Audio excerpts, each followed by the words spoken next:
Hello student, welcome to physics online classes of Symbiosia School. Today we will study about the topics momentum and Newton's second law of motion and derivation of second law of motion. Momentum basically क्या होता है, मास और velocity के product को हम कहते हैं momentum. यानी कि मोमेंटम वो क्वांटिटी है जिसमें किसी वेलोसिटी से जो कोई बॉडी चल रही है उस वेलोसिटी का, उस बॉडी का मास और उसकी वेलोसिटी, इन दोनों के प्रोडक्ट को कहेंगे मोमेंटम। मीन्स अगर कोई, आप इस तरीके से समझो कि अगर कोई बॉडी है वो 1 किलोग्राम की है और उसको हम 2 मीटर पर सेकंड से फेंक रहे हैं, ठीक है, तो उसका जो मोमेंटम होगा वो होगा 2 किलोग्राम मीटर पर सेकंड।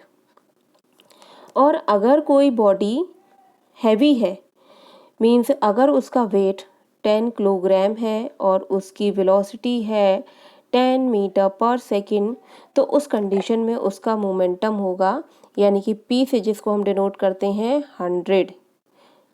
तो यहाँ पर जो बॉडी जिस बॉडी का मास जितना ज़्यादा होगा उस बॉडी का मोमेंटम उतना ज़्यादा होगा, और अगर उसकी वेलोसिटी को भी हम इंक्रीज करते जाएं तो मोमेंटम और ज़्यादा हो जाएगा। सो momentum is the quantity of motion in a body and it depends on its mass and velocity. अब इसी तरीके से अगर कोई बॉडी बेशक आपकी 10 किलोग्राम है, सपोज आपने कर लिया कि ये आपकी बॉडी 10 किलोग्राम है, लेकिन उसकी वेलोसिटी क्या है, उसकी वेलोसिटी 0 है, वो मूव नहीं कर रही है, रेस्ट पोजीशन में है, तो इस कंडीशन में जो P हो जाएगा वो हो जाएगा 0, यानी कि उस बॉडी के पास कोई भी मोमेंटम नहीं है। तो यहाँ पर जब अगर कोई बॉडी चाहे वो कितनी भी हैवी क्यों ना हो, अगर वो रेस्ट पोजीशन में है, वो मूव नहीं कर रही है, तो उसका मोमेंटम 0 हो जाएगा, ठीक है। सो मोमेंटम क्या होता है, मोमेंटम इक्वल्स टू होता है मास इनटू वेलोसिटी, और ये है वेक्टर क्वांटिटी है, इसलिए हमने यहाँ पर लिखा है vector P equals to m into vector V। Momentum is directly proportional to mass, जो कि आपको फॉर्मूले से दिख रहा है कि मोमेंटम जो है वो मास के डायरेक्टली प्रोपोर्शनल है, जितना ज़्यादा मास होगा बॉडी का मोमेंटम उतना ही ज़्यादा होगा। जैसे इसमें एक एग्जांपल दे रखा है, if a cricket ball and a tennis ball moves with the same velocity, momentum of a cricket ball is more because its mass is larger than that of the tennis ball। कहने का मतलब ये है कि अगर हमारे पास एक cricket ball है और एक टेनिस बॉल है और दोनों को हम सेम वेलोसिटी से फेंकते हैं, तो क्योंकि क्रिकेट बॉल का मास टेनिस बॉल के कंपैरिजन में ज़्यादा है, इसलिए क्रिकेट बॉल का मोमेंटम ज़्यादा होगा। इसी तरीके से एक सेकंड एग्जांपल हम देखें कि सपोज करिए कि एक साइकिल और एक ट्रक, इन दोनों की वेलोसिटी क्या है, सेम है, ठीक है, इन दोनों की वेलोसिटी क्या है, सेम है। तो जब दोनों सेम वेलोसिटी से चल रहे हैं तो साइकिल के कंपैरिजन में जो ट्रक का मास है वो बहुत ज़्यादा है, इसलिए ट्रक का मोमेंटम बहुत ज़्यादा होगा साइकिल के मोमेंटम से। Clear. Second point, momentum is directly proportional to velocity, और मोमेंटम डायरेक्टली प्रोपोर्शनल है वेलोसिटी के, मीन्स अगर वेलोसिटी इंक्रीज होती है तो मोमेंटम भी इंक्रीज होता है। If two cricket ball move with different velocities, then the momentum of the ball with greater velocity possess more momentum।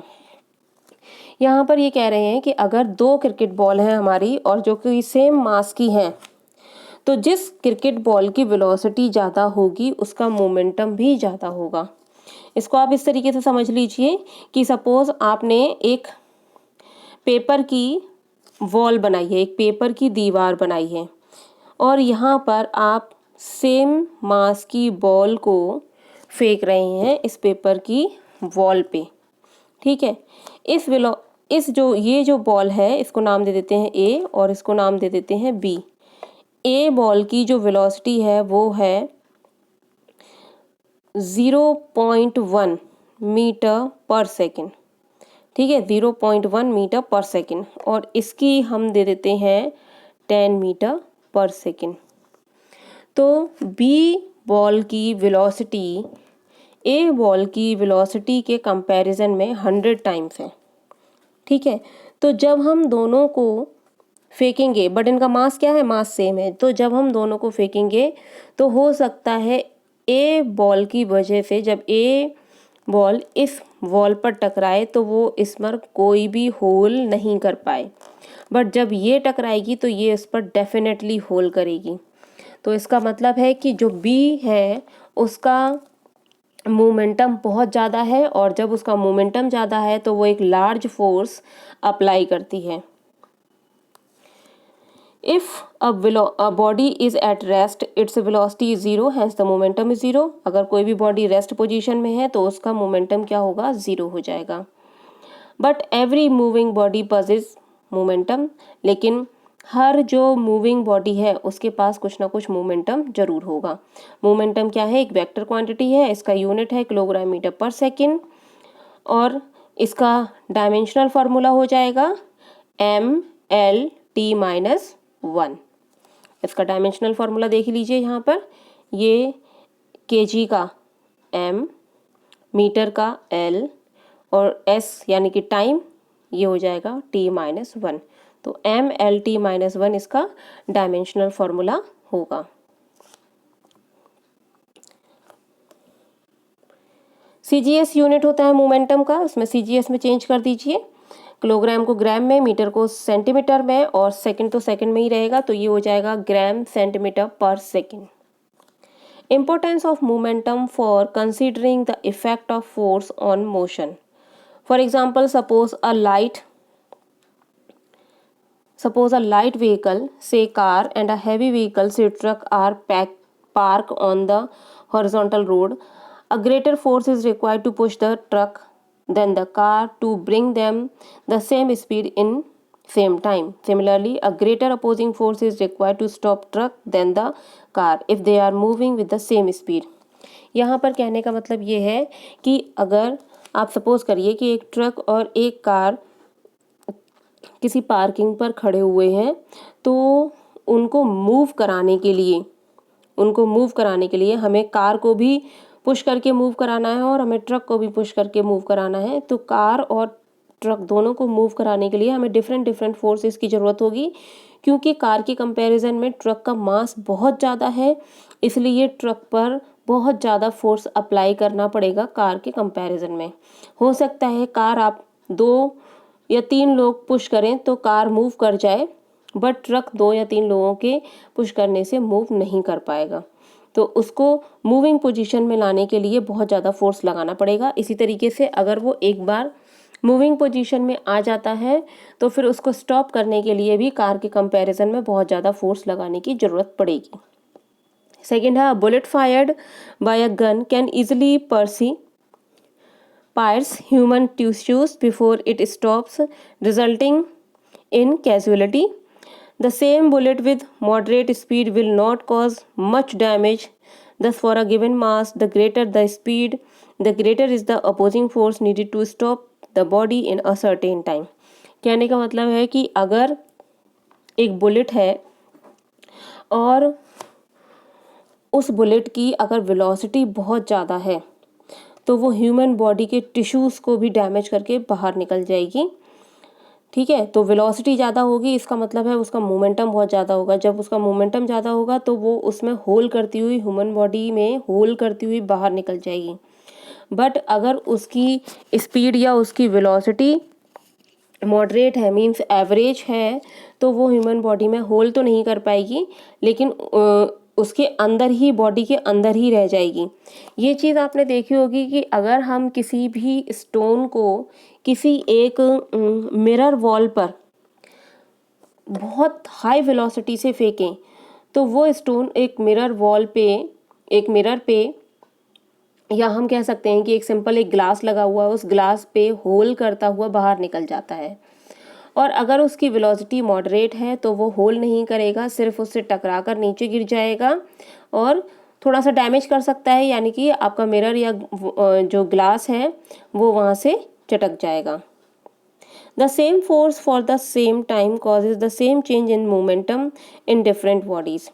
जो सेम फोर्स होता है सेम टाइम में, वो सेम चेंज ही करेगा मोमेंटम के थ्रू इन डिफरेंट अलग अलग बॉडीज़ में।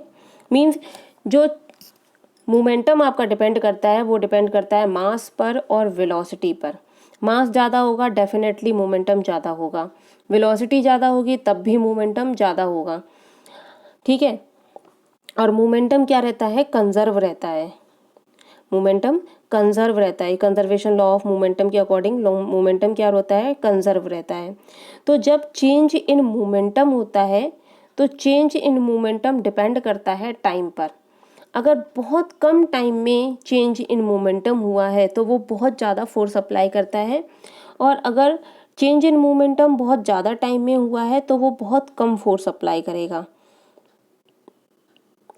जिस तरीके से जैसे कोई क्रिकेट फील्ड है और उस क्रिकेट फील्ड में जब कोई फील्डर बॉल को कैच करता है, सपोज बॉल ऊपर से आ रही है और उसको क्या करना है, उसको अपने हाथों में बॉल को, ऊपर से आती हुई बॉल को कैच करना है।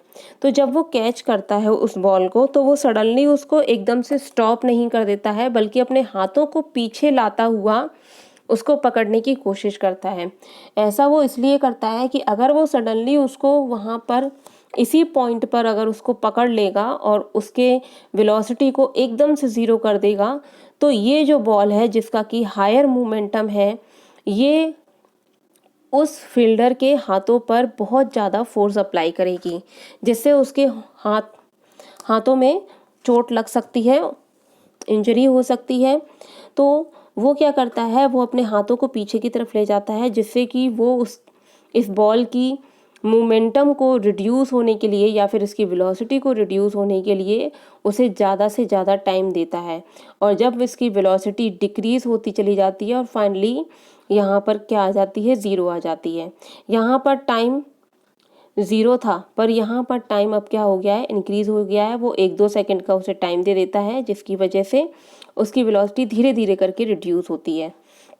The force not only depends on the change in momentum but also on how fast the change is brought. The greater the rate of charge change of momentum, the greater is the force. कहने का मतलब ये है कि जितना जल्दी हम change करने की कोशिश करेंगे, जितना जल्दी हम चेंज करने की कोशिश करेंगे उतना ज़्यादा फोर्स अप्लाई होगा।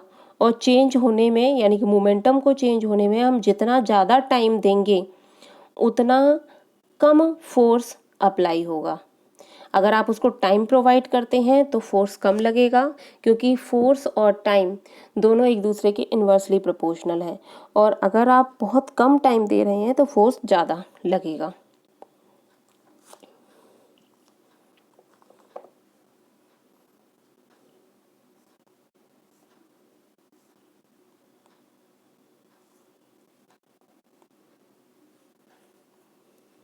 The above example do not indicate that momentum is a vector. The following example shows that momentum is a vector.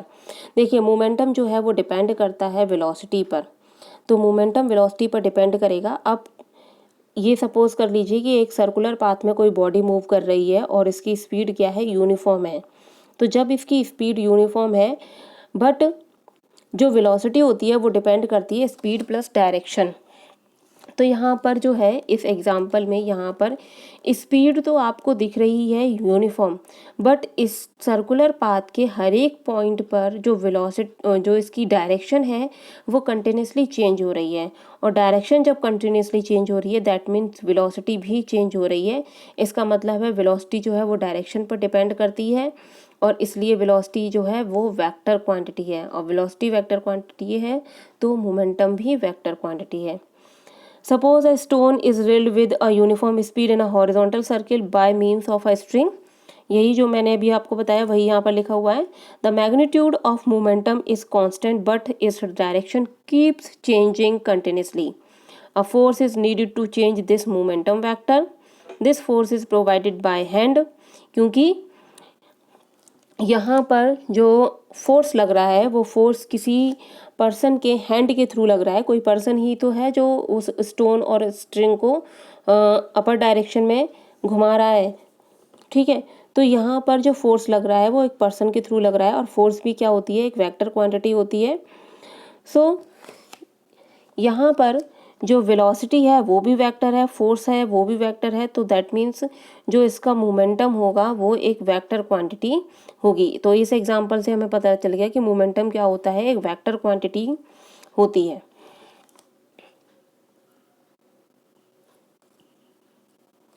Newton's law of motion. Newton's law of motion कहते हैं the rate of change of momentum of a body is directly proportional to the applied force and takes place in the direction in which the force act. इसका मतलब है कि rate of change of momentum यानी कि जितने time में momentum change हो रहा है वो चेंज इन टाइम वो डायरेक्टली प्रोपोर्शनल होता है फोर्स के। तो अभी मैंने आपको जो बताया था कि फोर्स जो होता है वो आपके टाइम के इन्वर्सली प्रोपोर्शनल होता है। अगर टाइम ज़्यादा है तो फोर्स कम होगा और टाइम कम है तो फोर्स ज़्यादा होगा। यानी कि इस मोमेंटम को चेंज करने के लिए हम जितना ज़्यादा टाइम देंगे फोर्स उतना ही कम लगेगा, और मोमेंटम को चेंज करने के लिए हम जितना कम टाइम देंगे फोर्स उतना ही ज़्यादा लगेगा। जो ये चेंजेस हैं वो डिपेंड करते हैं फोर्स पर। इस चेंज को हम लिख सकते हैं F is directly proportional delta P over delta T। ठीक है, डायरेक्टली प्रोपोर्शनल का साइन हटाइए, कांस्टेंट लगा दीजिए K, where K is the constant of proportionality. Limit लगा दीजिए, limit delta T goes to 0, so delta P upon delta T, इसको हम लिख सकते हैं dP ओवर dt। अब यहाँ पर P की वैल्यू रख दीजिए mv। तो यहाँ पर जो वेलोसिटी में चेंजेस हो रहे हैं टाइम के रिस्पेक्ट में बॉडी के मास में कोई भी चेंजेस नहीं है, इसलिए मास को हम एज अ कांस्टेंट बाहर ले लेंगे। तो ये मास आपका बाहर आ गया और ये हो गया dV ओवर dt यानी कि change in velocity upon time, जो कि होता है आपका एक्सेलरेशन a। ठीक है, यहाँ पर ये वेक्टर जो है ग्रीन वाला वो a के ऊपर आएगा। So if force of 1 Newton applied on a body of mass 1 kilogram produces an acceleration of 1 meter per second square on the body, then k equals to 1। तो यहाँ से हम इस सेकंड लॉ ऑफ मोशन से Newton को भी हम define कर सकते हैं कि 1 न्यूटन क्या होता है। सो 1 newton is the force which produces an acceleration of 1 meter per second on a body whose mass is 1 kilogram. तो 1 न्यूटन वो फोर्स है जो किसी 1 किलोग्राम की बॉडी में 1 मीटर पर सेकेंड स्क्वायर का एक्सेलरेशन प्रोड्यूस करता है। So F is directly F equals to ma। So force equals to mass into acceleration. So acceleration यहाँ से निकाल लेंगे, एक्सेलरेशन इक्वल्स टू हो जाएगा F अपॉन m। तो यहाँ से एक्सेलरेशन क्या हो जाएगा, the acceleration produced in a body is directly proportional to the force acting on it and inversely proportional to the mass of the body. Means जो acceleration है वो डायरेक्टली प्रोपोर्शनल है F के। F अगर ज़्यादा है, F ज़्यादा है तो एक्सेलरेशन ज़्यादा होगा, यानी कि जितना ज़्यादा फोर्स होगा उतना ज़्यादा एक्सेलरेशन होगा। फॉर एग्जांपल आपके पास 3 बॉल्स हैं, आपके पास 3 बॉल हैं 1 2 3। इस पर आपने फोर्स लगाया 2 न्यूटन, इस पर लगाया आपने 4 न्यूटन और इस पर लगाया आपने 10 न्यूटन। ठीक है, अब जब ये फोर्स लगेंगे तो ये बॉडीज़ जो हैं या ये जो बॉल्स हैं वो मूव करेंगी, तो इसमें सबसे कम एक्सेलरेशन प्रोड्यूस होगा, सेकंड में उससे ज़्यादा एक्सेलरेशन प्रोड्यूस होगा और थर्ड में सबसे ज़्यादा एक्सेलरेशन प्रोड्यूस होगा। क्यों? क्योंकि थर्ड पर सबसे ज़्यादा फोर्स अप्लाई हो रहा है। तो यहाँ पर जो फोर्स है वो एक्सेलरेशन के डायरेक्टली प्रोपोर्शनल है, but acceleration inversely proportional to mass, यानी कि मास अगर ज़्यादा होगा तो एक्सेलरेशन कम होगा। अब सपोज़ आपका ये वाले जो फोर्सेस हैं आप इसको इस तरीके से समझ सकते हैं। सपोज़ आपके पास 3 बॉल हैं, ठीक है, ये आपकी बॉल है 1 किलोग्राम की, ये 2 किलोग्राम की और इसको हम ले लेते हैं 4 किलोग्राम। अब सेम फोर्स लगाए जा रहे हैं, इस पर भी 2 न्यूटन, इस पर भी 2 न्यूटन और इस पर भी 2 न्यूटन। ठीक है, तो 2 न्यूटन फोर्स जब हम 1 किलोग्राम वाली बॉल पर लगाएंगे तो हो सकता है ये यहाँ तक पहुँच जाए। 2 न्यूटन फोर्स जब 2 किलोग्राम वाली बॉल पर लगाएंगे तो हो सकता है ये यहाँ तक ही पहुँचे, और जब यही फोर्स हम 4 किलोग्राम वाली बॉल पे लगाएंगे तो वो यहाँ तक ही पहुँचेगी। यानी कि जो एसेलरेशन है वो एसेलरेशन आपका मास पर इन्वर्सली प्रोपोर्शनल होता है। मास जितना ज़्यादा होगा एसेलरेशन उतना ही कम होगा। Force is a vector quantity. Force एक वेक्टर क्वांटिटी होती है। फोर्स कैन कॉज एसेलरेशन और डीएसेलरेशन। एसेलरेशन मतलब होता है increase in velocity and deceleration होता है decrease in velocity. For example, accelerator of a car accelerated and brakes decelerated. Accelerator car को एक्सेलरेट करता है, उसकी वेलोसिटी को बढ़ाता है, और ब्रेक्स उसकी वेलोसिटी को क्या कर देते हैं, कम कर देते हैं। ऐसा unit of force is Newton, और इसका एमकेएफ यूनिट होता है। एमकेएफ यूनिट क्या होगा इसका? एमकेएफ यूनिट होगा क्योंकि एफ इक्वल्स टू होता है एम ए, सो इसका यूनिट होगा किलोग्राम और ए का मीटर पर सेकेंड स्क्वायर, और सीजीएफ में हो जाएगा ग्राम और मीटर का सेंटीमीटर, ग्राम सेंटीमीटर पर सेकंड स्क्वायर। इसको हम सीजीएफ यूनिट को बोलते हैं डायन और एमकेएफ को बोलते हैं न्यूटन। ठीक है, न्यूटन को हम एसआई यूनिट भी बोलते हैं। So 1 newton is defined as the force which when acting on a body of mass 1 kilogram produces an acceleration of 1 meter per second square in it. So 1 Newton वो force है जब किसी 1 kilogram की body पर लगाया जाएगा तो वो उस 1 किलोग्राम की बॉडी में 1 मीटर पर सेकेंड स्क्वायर का एक्सेलरेशन प्रोड्यूस करेगा। Place an 100 gram on your outstretched palm. The force you feel is nearly 1 Newton. 100 ग्राम का एक वेट जो है वो अपनी हथेली पर रख लीजिए, और हथेली पर रखने के बाद आप जो फोर्स उसमें फील करेंगे वो फोर्स कितना होगा? 1 न्यूटन। Thank you.